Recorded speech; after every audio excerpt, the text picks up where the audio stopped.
Hi guys, welcome back to another video. Today we are going to be connecting a Java application with MySQL database, and we will be connecting it via a jar file, which is MySQL connector Java. So anyway, let's get started. So first of all, what I'm going to do is open up your Java editor of choice. In this case, I have IntelliJ. I'm using IntelliJ. You can use whatever Java editor you want. I'm using IntelliJ in this case. So anyway, let's get started.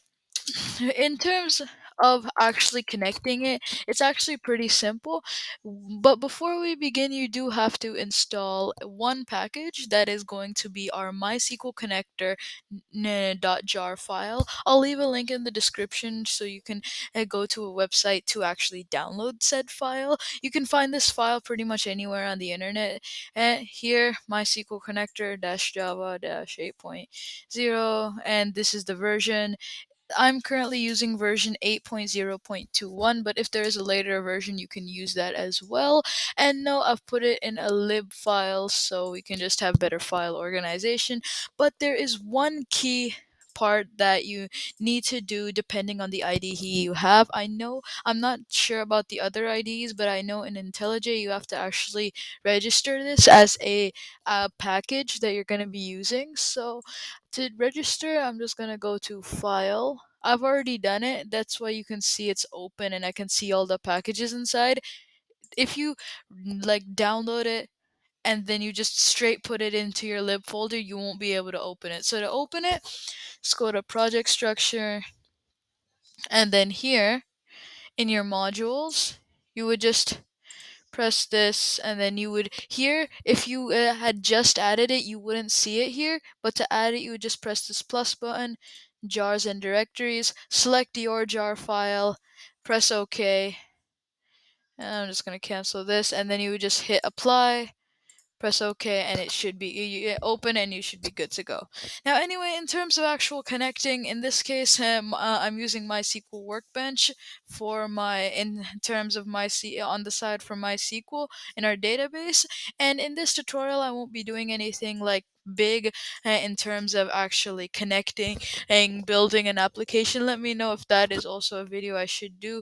I have something like that planned in the future as well, to create a full-scale application, or at least a decent size application with MySQL, but I'm still not confirmed whether I'm going to do it with Java or say like React.js or something. But anyway, for the tutorial today, I'm just going to be using, we're just going to be creating a simple front end in our terminal that'll just pull data, and maybe we'll insert data as well. Today's tutorial is mainly focusing on the connection we have between the two. So anyway, here what we're gonna want to do is, first of all, actually create our MySQL database. Once you've installed this, created a project in IntelliJ or whatever IDE, done all the prep work for this, let's go to MySQL Workbench. Let me just bring it here. Alright, so this is my SQL Workbench. Now, if you're new to it, then basically it's just as it says also in the description in front, it's just a user interface tool for MySQL, which you can just design, create, browse your database schemas. Basically, what it says, you can read documentation for MySQL Workbench or the connection between Java later. I'll also link that in the description if you want to familiarize yourself first. But anyway, right now I'm just going to go ahead and add a connection, and we're gonna call it, so we're just gonna call it Hello World for now, but you can change this to whatever name. And then here you're gonna have your standard TCP/IP protocol in terms of the connection method, and your host name in this case by default should be the local host, and the port should be 3306. Username will be your root user, and password will be whatever you set when you first install MySQL. So in this case, I'll just test the connection. and successfully made the connection, so I'll just press OK. And now I've made a MySQL connection, so I'm just going to go double click it and it'll open. Now before I can actually start creating tables, schemas in MySQL, first thing you're going to want to do is go to the side menu where it says schemas. And actually before we do, let's just create a schema or a database in this sense. Let's call it hello world. We'll press apply. Alright, so it looks like Hello World is an existing schema. Let me just see. Yeah, so I already have a schema called Hello World, so I'm just gonna be naming it test.db, but you can name it whatever you need to. And you can also name it Hello World if you want to, so I'm just gonna press apply, finish, etc. Alright. Now that we're done with that, now you should see on the side, you'll see your test DB here. Now you can just double click your test DB and you'll notice it becomes bold. This is telling you that MySQL has selected this as the default schema. Now we can do whatever operations we need to. In this case, we're gonna just want to create one table, create table. Then we'll just call it, or for the sake of this tutorial, we'll just store let's just see. We can store, let's say, customer names, customer, we can just call it customer info. Alright, customer info. We'll just call it that for now. Alright, and then for the first column, we'll just have name. And also, no, I'm going to be changing the database type to var char 45. This basically means uh any type of string with at max 45 characters. If you are creating a database for, like, let's say you want to store like a large string, like maybe a URL or something, you would just increase the number in this varchar. So anyway, here this little key just means it's a primary key. You can check and uncheck the box here. I'm just going to actually just uncheck the box here because we don't need any primary key for now. So we'll just have name, and then we will do ID. And in typical scenarios, you would most probably put ID first, and also make it you would also make it the primary key. But for now, I'm just going to leave it as is, or actually, I'll just make it the primary key, and also I'm just gonna change it to int as the database type. So yeah, so far what we have done, let me just press apply, and it has created it. Finish. Now we'll go back. So far what we have done is created a MySQL database with one table called customer info, and in it we have two columns, one ID, which is our primary key and is an integer, and the other being name, which is our second column, and it is a string. And yeah, so here, let me just, you can, if you hover over any table in MySQL, you'll see the three options menu pop up. Here, this is the information of the table. If you want to edit it, you click here, and if you want to run it to display all the stuff, you can just see it here. So anyway, so far we have two values here. First one being null, the second one just being ID. So anyway, what I'm going to do now is I'm going to go back to my SQL, my IntelliJ and Java. So now let's actually get started with connecting it. So what I'm gonna do first is I'm going to actually establish a connection with with my actual MySQL database. So to do this, uh, the libraries we're going to be using need handle exceptions, so we're just going to keep a try catch block open for that. Exception then e dot print stack trace. All right. So anyway, first of all, what we're going to be doing is creating a actual connection, a MySQL connection. So before we do that, what we're actually going to do is create a here driver manager dot get connection, and then here what it's the URL is going to be, we can fetch it from our MySQL database. It's here. If you go back to the home and you go to your connection, you can just double click it, and here the JBDC, this is the JDBC connection string. This is the name of the given name for the connection we're performing in this tutorial, the JDBC connection. So you're just going to copy that string to your clipboard, then you're just going to paste it here, and then in my case I'm going to modify it a little bit, in which I'm going to just instead, I'm just going to pass my schema, which in this case we said was the customer DB. Let me just double check that. Hello world. No, it was test DB. Sorry, let's change that. It was test DB.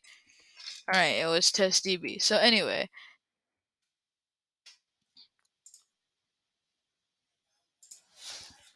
Alright, so anyway, this is going to be the URL. So here you'll have your host name, which is my IP slash localhost, the port that it's on, slash, then you have your schema, and then here you have JBDC dash my colon MySQL, and then etc. So this is the format for any driver connection URL.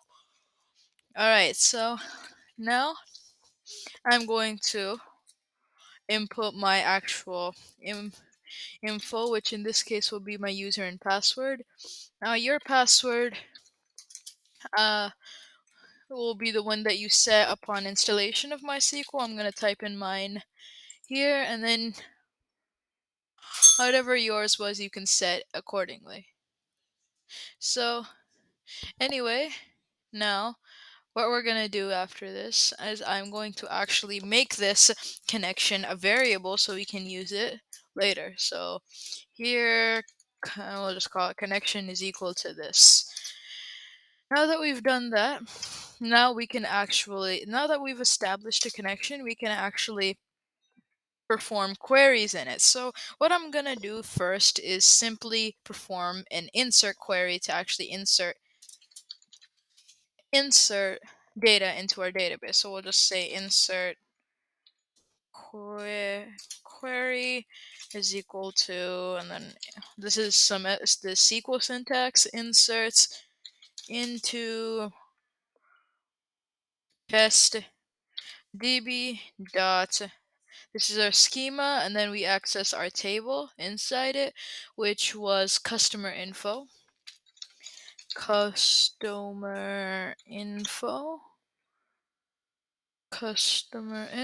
yep, that was our table. And then after that, then what we're gonna do here, and before we continue, I've just saw that in our database I spelled customer wrong. It's fine, and you can do whatever name you needed as well.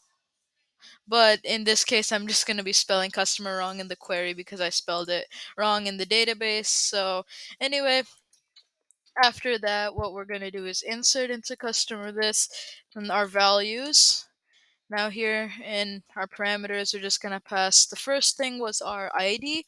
So in this case, what I'm just going to pass is, let me just get into my string, and then I'll just say this is customer of ID 1. And then after that, this time I'll put it in single quotes to represent it's a string or a varchar value.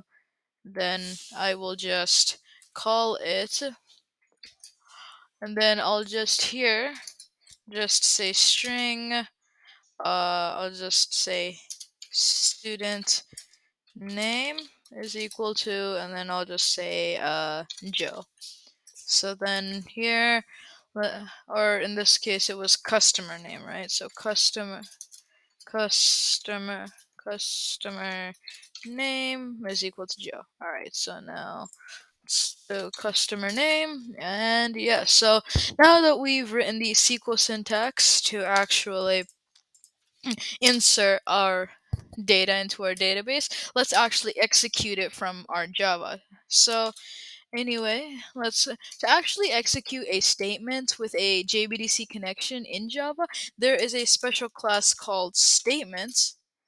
Statement is equal to connection dot, and then here you create a statement with your connection. This statement allows you to modify, insert, and even delete queries, basically just run queries that you want to send to your SQL database. So in this case, once we've created a statement with our connection, I'm going to call statement dot execute an update to our database. This update could be an insert, a modification, or even a delete. So in this case, in the parameters, we pass our query. So in this case, it was our insert query. Then after that, we can just, if this was successful, we'll just print customer data inserted, and then we'll just say successfully. All right, let's just change that. Alright, so then here we have a catch. If it doesn't work, we'll just print the stack trace of any error that we find. So, yeah, this should be about it.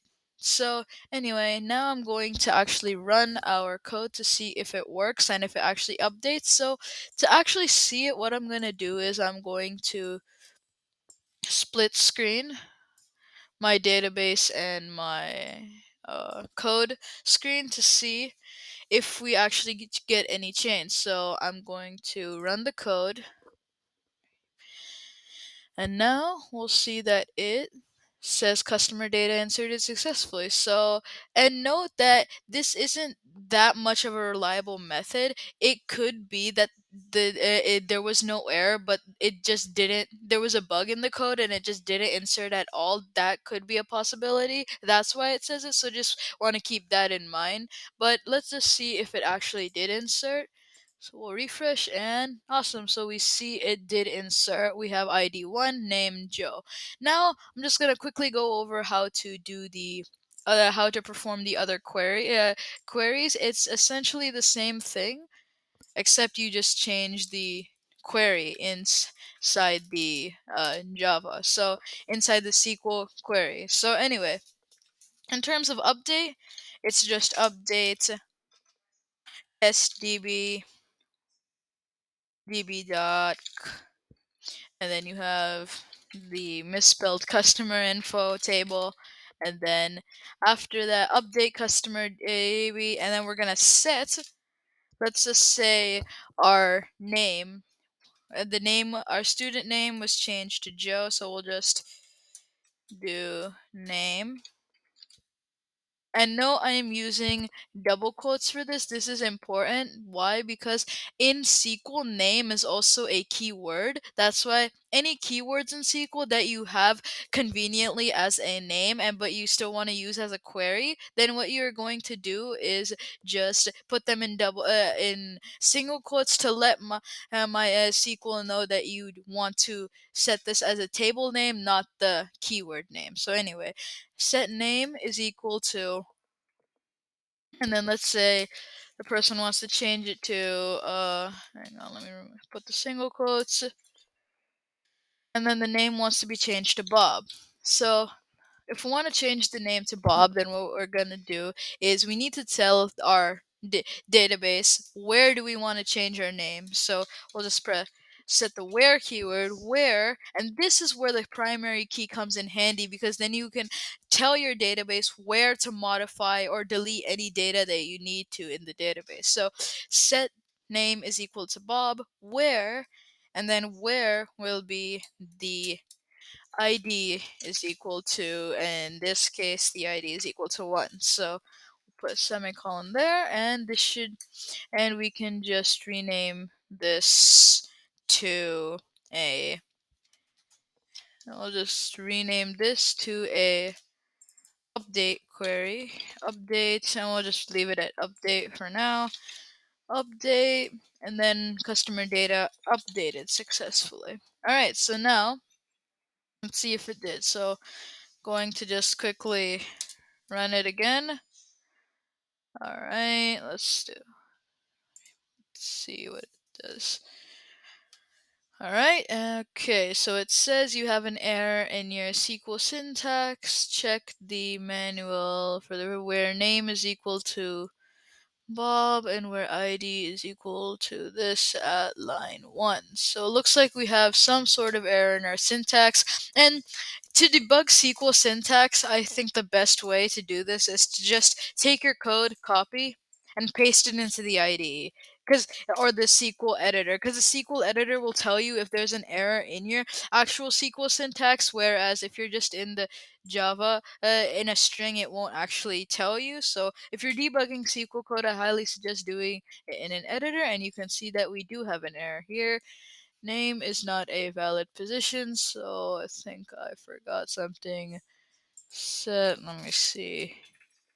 Name, yeah. So I think we don't need the single quotes before. When I think SQL will automatically recognize its name. So all right. So sorry for the misconvenience, but looks like all we have to do is just remove the single quotes from name and we should be good to go. So anyway, sorry for that misconvenience, and just note that the single quotes won't really change it and actually will cause errors. So anyway, with that query, we'll just press run, and alright, our customer data was updated. So let's go refresh here, and awesome, so we see it was updated to Bob. And last but not least, we'll just quickly go over how to delete data. So anyway, to delete the okay, so lastly, just gonna quickly cover delete. Alright, so delete from test db.customer info. And note, you have to add the where clause. If you do not, it's very important. If you don't add the where, SQL will just take that as a message that you just want to update the entire database, or in this case, delete the entire database. So where, we'll just say ID is equal to, and in this case, you'll notice that for me, uh, upon creation, there was a null column, so I just want to delete that null column because it looks kind of bad. So I'm just going to say where the ID is equal to null, but if you want to update or delete any of these, you would just say where the ID is equal to that. So in this case, we'll just say delete. I'll say delete here. Then after that, we'll just do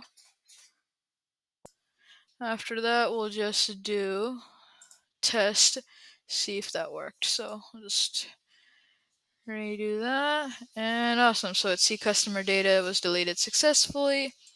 Well, let me refresh. Okay, I guess null is a default column, so for the sake of the tutorial, I'm just gonna delete 1 just to show that it works.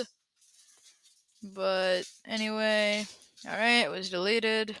Let's refresh the column, and yeah, awesome. So we see our our field was deleted. So yeah, this was just a quick tutorial on how to actually insert, update, delete any data that is being passed from any Java for a Java application or front end into MySQL, and how to establish that JBDC connection with a MySQL connector jar from MySQL Workbench and to Java, and back and forth their connection. So anyway, I hope you found this tutorial helpful, and I will be leaving documentation and other links in the description below.